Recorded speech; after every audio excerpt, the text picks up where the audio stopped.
ICMR की नई dietary guidelines के बारे में तो आपने सुना ही होगा, जिसमें आईसीएमआर ने क्लियरली कहा है कि प्रोटीन पाउडर कंज्यूम करना एडवाइजेबल नहीं है, और ये भी कि वे प्रोटीन में प्रेजेंट BCAA से आपको नॉन कम्युनिकेबल डिजीज जैसे टाइप 2 डायबिटीज होने के चांसेस हैं। बट ये बातें कितनी सच है, आइए जानते हैं इस वीडियो में। ICMR has clearly said that you shouldn't be having more than 60 to 70 grams of protein in a day, पर उन्होंने ये स्पेसिफाई नहीं किया है कि ये क्वांटिटी ऑफ प्रोटीन किसके लिए काफी है। Well, we're here to tell you, अगर आप सेडेंट्री लाइफस्टाइल फॉलो करते हैं तो 0.8 ग्राम प्रोटीन पर केजी ऑफ बॉडी वेट आपके लिए सफिशिएंट होगा। पर अगर आप एक्सरसाइज करते हैं, आप एथलेटिक एक्टिविटीज में इन्वॉल्व हैं या आपका गोल मसल बिल्डिंग है, तो your protein needs can go as high as 2 to 2.5 gram per KG of your body weight, which means ICMR का ये स्टेटमेंट सब पे एप्लीकेबल नहीं है। आईसीएमआर ने कहा है कि प्रोटीन पाउडर्स में added sugars, non caloric sweeteners and artificial flavours होते हैं, हेंस इन्हें डेली बेसिस पे कंज्यूम नहीं करना चाहिए। Now the issue with this statement is कि आप किसी भी बड़े अच्छे ब्रांड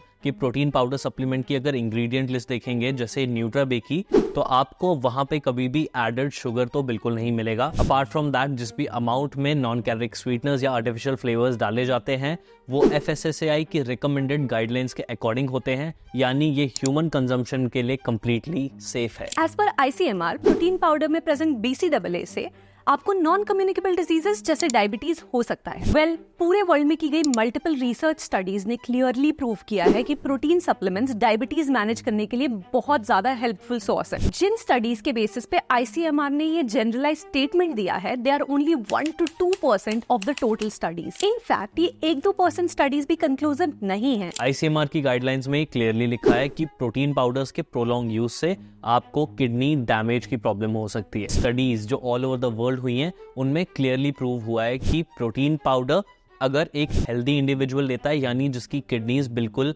नॉर्मल फंक्शन कर रही है, हेल्दी हैं, तो उस केस में उसकी किडनीज पे कोई भी बुरा प्रभाव नहीं पड़ता, यानी उसे कोई भी किडनी इशू देखने को नहीं मिलता है। ऑन दी अदर हैंड, एक ऐसा इंडिविजुअल जो हेल्दी नहीं है, यानी जिसकी किडनी में किसी तरह का इशू है, in that case protein powders recommend नहीं किए जाते हैं, बिकॉज दैट मे और may not further damage your kidney. इसलिए ऐसे केसेस में अगर किसी को किडनी इशू है तो वो पहले अपने डॉक्टर से पूछेंगे कि क्या वो प्रोटीन पाउडर कंज्यूम कर सकते हैं या नहीं, and the doctor will give them a very clear advice. At last, ICMR का कहना है कि अगर आप एथलीट भी हैं तब भी आपको अपना प्रोटीन इंटेक फूड से पूरा करना चाहिए। नाउ दिस इज ट्रू, पर एथलीट्स के केसेस में प्रोटीन रिक्वायरमेंट बहुत ही हाई होती है और इस रिक्वायरमेंट को फूड से मीट करना बहुत लोगों के लिए फीजिबल नहीं होता है। हेंस ऐसे केसेस में लोगों के लिए प्रोटीन सप्लीमेंट से प्रोटीन रिक्वायरमेंट मीट करना बहुत ज्यादा कन्वीनियंट हो जाता है। ऑल्सो इंडिया में जहां नॉर्मल लोग 0.8 ग्राम per KG of body weight protein, which is the bare minimum, भी मीट नहीं कर पा रहे हैं, आईसीएमआर जैसी बॉडी का ये स्टेटमेंट दे देना कि प्रोटीन पाउडर लेना एडवाइजेबल नहीं है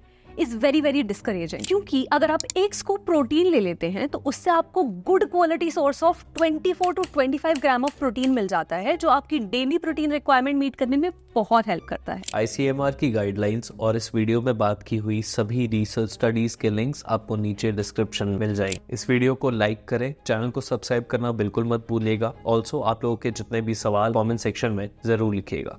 थैंक यू।